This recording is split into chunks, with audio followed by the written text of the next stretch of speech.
12 June আহমেদাবাদের দুর্ঘটনার খবর গোটা দেশকে নাড়িয়ে দিয়েছিল। এয়ারপোর্ট থেকে রওনা দেওয়ার পর মাত্র কয়েক সেকেন্ডের মধ্যেই বিমান দুর্ঘটনায় বহু মানুষের প্রাণ চলে যায়। আর তারই মধ্যে মাঝ আকাশে ফের বিপত্তি এয়ার ইন্ডিয়ার বিমানে। আকাশে ওড়ার সময় হঠাৎই সেটি প্রায় 900 ফুট নিচে নেমে যায় বলে খবর। গত 12 জুন গুজরাটের আহমেদাবাদে ভেঙে পড়েছিল এয়ার ইন্ডিয়ার লন্ডনগামী বিমান। আর তার ঠিক দুদিন পর মানে 14 জুন এয়ার ইন্ডিয়ার ভিয়েনাগামী বিমান অল্পের জন্য রক্ষা পাওয়ার খবর সামনে এসেছে।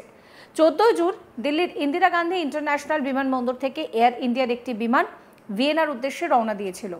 মাঝ আকাশে হঠাৎই বিমানের সমস্যা দেখা যায়। এরপর দ্রুত নিচের দিকে নেমে আসতে শুরু করে বিমানটি।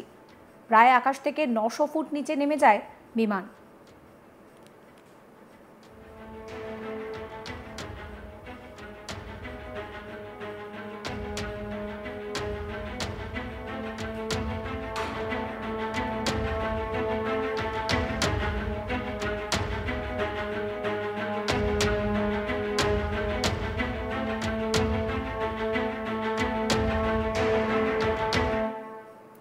তবে 9 ঘন্টা 8 মিনিট পর ভিয়েনা এয়ারপোর্টে এই বিমানটি কিন্তু সেফভাবেই ল্যান্ড করে।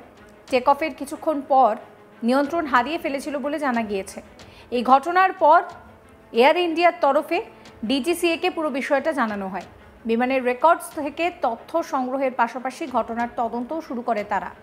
এয়ার ইন্ডিয়ার এক মুখপাত্র জানিয়েছেন যে পাইলটদের নিয়ে রিপোর্ট পেয়ে নিয়ম মেনে ডিজিসিএকে বিষয়টা জানানো হয়। বিমানের রেকর্ডার থেকে যে তথ্য পাওয়া গিয়েছে তা নিয়ে তদন্ত চলছে এই মুহূর্তে। তদন্তের রিপোর্ট হাতে পাওয়ার অপেক্ষা চলছে। যতক্ষণ পর্যন্ত না তদন্তের রিপোর্ট সামনে আসছে ততদিন পর্যন্ত কিন্তু ডিউটি রস্টার থেকে 2 পাইলটকে বাদ রাখা হয়েছে।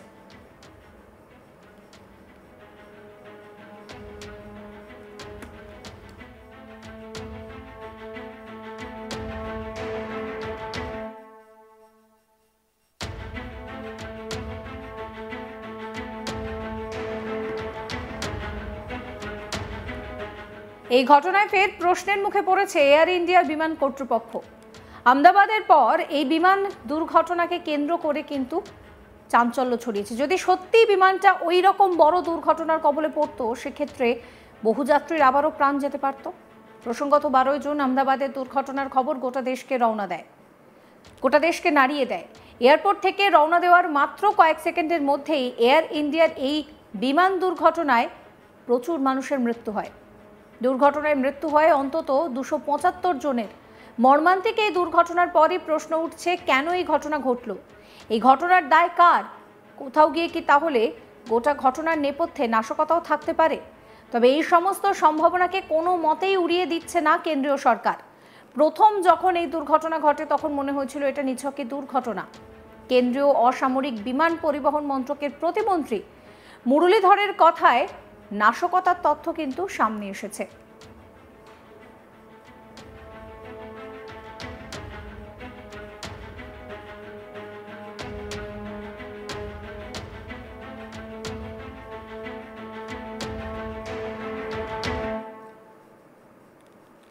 মুরলীধর বলছেন যে আহমেদাবাদ দুর্ঘটনায় নাশকতা রয়েছে কিনা তা খতিয়ে দেখা হচ্ছে। মানে তিনি কিন্তু নাশকতার তত্ত্বকে উড়িয়ে দিচ্ছেন না। তিনি বলছেন যে বিমান দুর্ঘটনার তদন্ত এই মুহূর্তে কিন্তু করা হচ্ছে এবং কয়েক সেকেন্ডের মধ্যেই মেডিকেল কলেজে এই বিমানটি ভেঙে পড়ে। আর তাতে করেই কিন্তু 270 জন যাত্রী সহ বহু মানুষের মৃত্যু হয়েছে, যা গোটা দেশকে নাড়িয়ে দেয়। সম্ভাব্য সকল দিক খতিয়ে দেখা হচ্ছে, যার মধ্যে নাশকতাও রয়েছে।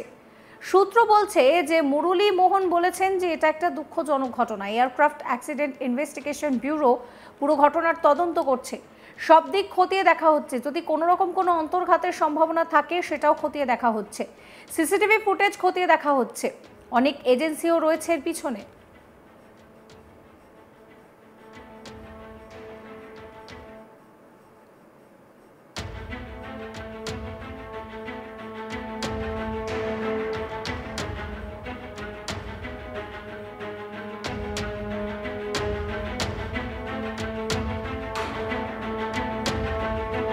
টেকঅফের 30 সেকেন্ডের মধ্যে কিভাবে বিমানটি ভেঙে পড়ল এই নিয়েও প্রশ্ন উঠছে।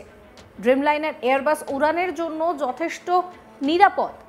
এই বিমানটি আগে কখনো কোনো দুর্ঘটনার কবলে পড়েনি, তাহলে কিভাবে ঘটে গেল এত বড় দুর্ঘটনা? এক একজন এক এক রকমের তত্ত্ব সামনে আনছেন। কেউ বলছেন যে ওই প্লেন নাকি পাখির সঙ্গে ধাক্কা খেতে পারে, তো কেউ আবার বলছেন যে বিমানের ইঞ্জিনে যান্ত্রিক গোলযোগ ছিল। দুর্ঘটনার আসল কারণ কি সেটা কিন্তু নিয়ে রীতিমতন ধোঁয়াশা রয়েছে।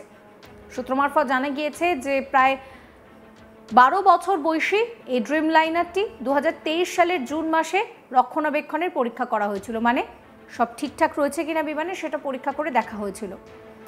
তারপর এতগুলো বছর কেটে গিয়েছে, বিমানের কি অবস্থা তা চেক করা হয়নি, কারণ এরপর মেনটেনেন্সের ডেটটা ছিল 2025-এর ডিসেম্বরে, কিন্তু হলে কি হবে, তার আগে সব কিছু শেষ হয়ে গিয়েছে।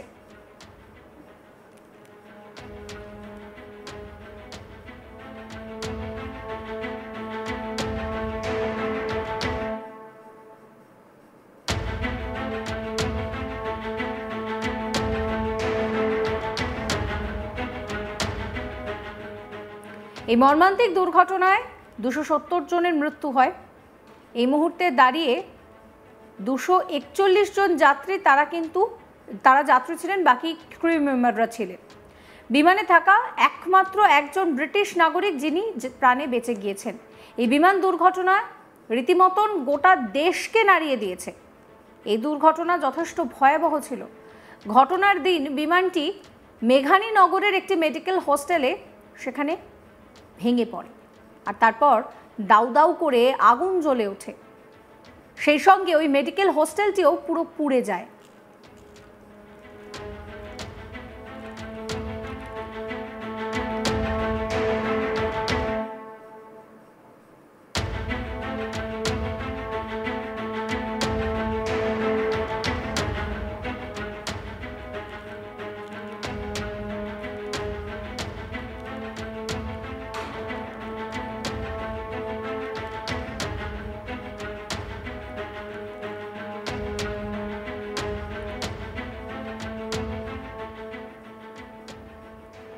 আর এরই মধ্যে কিন্তু যে বিষয়টা জানা যাচ্ছে যে মাঝ আকাশে আবারও বিপত্তির মুখে পড়ে এয়ার ইন্ডিয়ার বিমান।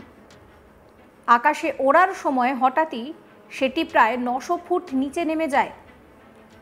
গত 12 জুন গুজরাটের আহমেদাবাদে ভেঙে পড়েছিল এয়ার ইন্ডিয়ার এই বিমান, আর তার ঠিক দুদিন পর মানে 14 জুন এয়ার ইন্ডিয়ার ভিয়েনাগামী বিমান অল্পের জন্য রক্ষা পাওয়ার খবর সামনে এসেছে। 14 জুন দিল্লির ইন্দিরা গান্ধী ইন্টারন্যাশনাল বিমানবন্দর থেকে এয়ার ইন্ডিয়ার একটি বিমান ভিয়েনার উদ্দেশ্যে রওনা দিয়েছিল। মাঝ আকাশে হঠাৎই বিমানের সমস্যা দেখা যায়, আর এরপর দ্রুত সেটি নিচে নেমে আসতে থাকে।